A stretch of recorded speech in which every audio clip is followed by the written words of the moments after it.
खबरों की शुरुआत करेंगे इस वक्त की बड़ी खबर के साथ, जो कि है जम्मू कश्मीर से। जम्मू कश्मीर के गुलमर्ग से ये बड़ी खबर है, जहां दहशतगर्दाना हमले में फौज के 3 पोर्टर की मौत की खबर है। भारतीय सेना के 5 जवान भी घायल बताए गए हैं।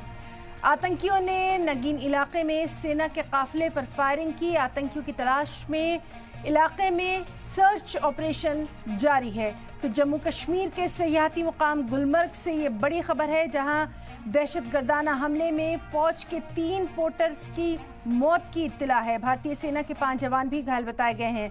दहशतगर्दों ने नगीन इलाके में सेना के काफिले पर फायरिंग की। दहशतगर्दों की तलाश में इलाके में सर्च ऑपरेशन लगातार जारी है।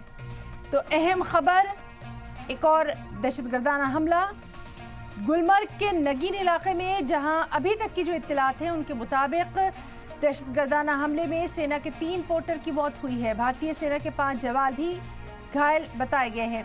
दहशतगर्दों ने नगीन इलाके में सेना के काफिले पर ये फायरिंग की और अब सर्च ऑपरेशन जारी है। सिक्योरिटी के भी पुख्ता बंदोबस्त वहां पर देखे जा रहे हैं।